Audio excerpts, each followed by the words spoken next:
Hello everyone and welcome. This is episode 6 of using black and white film to better understand the photographic process. Ooh, this is Ziggy. He's hanging out today. And in this episode, we are going to be digitizing our negatives, the negatives of the photo shoot that we did with Major. I'm really excited to show you this. We're going to digitize using my DSLR, my mirrorless, and also with our cell phone. It's so easy with the cell phone. If you don't need a high-res scan, you can just do it with your cell phone, and then you can choose one if you want to go get it done in a high-res, or you can use your mirrorless camera or your DSLR, and you're actually going to do what we used to call copying.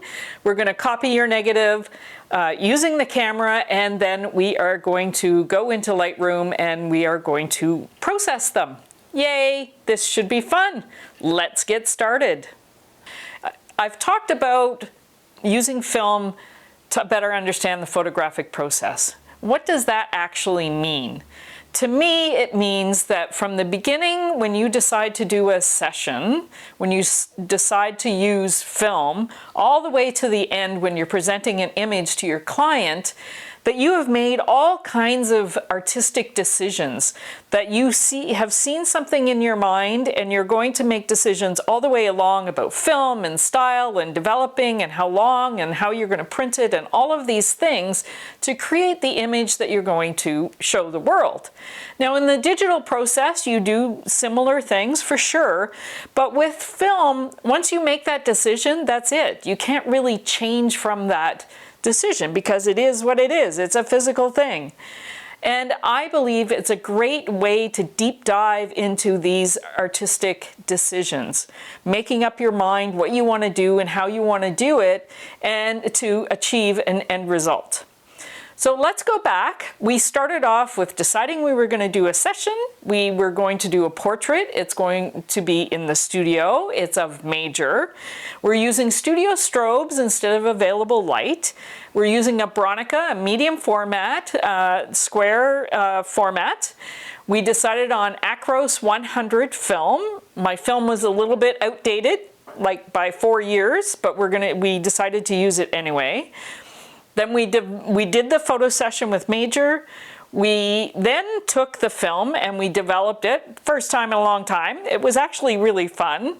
Use flick film chemicals. They're a little bit less harsh on the environment, which is great. We made a decision to overdevelop a little bit because the film was old, so we made a compensation there. And we developed the film, and now we have the film here. It's been hanging to dry, and we are now going to cut the film and put it into some protective sleeves that are by Printfile. I have had these forever, and you can still buy them because I just bought some new ones. And once you do that with your negatives, they have little holes there. You can actually keep them in binders. It's great. And it has a little spot on the top that you can put some information. It's a really, really great way to keep your negatives. These are archival, so your negatives will last a long time and they'll be protected from scratches and dust and all kinds of things. Some people, when they go to do their scanning, they will leave the negatives in a full strip, and then that way they can just move from one to the next and do them all. I prefer to cut my negatives right away so that most of them are saved and protected. So getting yourself a decent LED light box is crucial to working with negatives. This is a Kodak one. It's a 5x7. I just got it. They're amazing now. In the old days when I used to do this stuff, it wasn't so easy to get these light boxes and to get the right color and everything. But this is fabulous. They come in different sizes. Some of them are big enough to take the whole sheet instead of just a 5x7 size. But now you actually get to look at your negatives. We have a light leak here. It happens sometimes, so we've lost that one frame. But now you can see all the images that we took. And I'm excited to get these scanned and then start playing with them. We're going to cut these into 3. And you should, by rights, be more even than what I just did. Now, is it 3 or is it 4? 1, 2, 3, 1, 2, 3, 1, 2, it's 3, look at that, I was right. Go figure. And we cut there, and we cut there. Awesome. And the last one. And there's Ziggy. Oh, my friend, Ziggy is just a bird. You'll notice that I'm handling the film just from the sides. You don't want to put your fingerprints on either side of the film. This side has a protection on it, but this side is the actual side that has the emulsion. And I don't know if you can tell in the light, probably not, that this is more dull than this side. And from the side that's protected, it has the numbers. You can see the numbers and everything. Acros 100, and then what number it is, what frame it is. As I'm putting these in, you'll see that I am just holding the negatives from the side as much as possible. This film is a little curly because it's old, but it just slides in pretty nice and easily. Try not to touch the emulsion, which is the bottom side. There's one. Oh, see, and now I did a bad job because I already mixed up which numbers. Oh, here we go. That's the next one. So just into the corner. I didn't cut that very straight, but that's all right. And in we go. Next one. The first scans we're going to do, we're actually going to use our cell phone to scan the negatives instead of using the DSLR. Now the quality of our scan is only going to be as good as our cell phone, but if you just need to see the proofs to see what they look like before you dig out your other camera, then this is a good way to do it. Most cell phones now are pretty incredible with what they can do. Now when you're holding your, this is an iPhone, and it has these wonderful little crosshairs here that makes you know that you have it in the right spot, and you take a photo and then on you go. Everything is automatic. It's pretty simple. We're going to process it later and show you how to flip it around later. Now, the only issue is that right now this film is old and it's very curly. We really want to press that down so that it's flat all the way around. So I made this just out of cardboard. I just cut it out. So I'm going to put that around it, and then I'm going to press down on it and then take the photo. And then we'll do another one. Oh yeah, this is the one but that's okay. We're going to take it anyway. Again, you want it to be held flat as much as you can. Oh, this one's a little trickier. There, as much as you can. Get the little crosses in the right spot. There you go. And let's do one more. This one's out of focus, I know it is. It was just the beginning of the roll. There we go. Get it. There we go. Nice. We are switching over now to the bigger camera.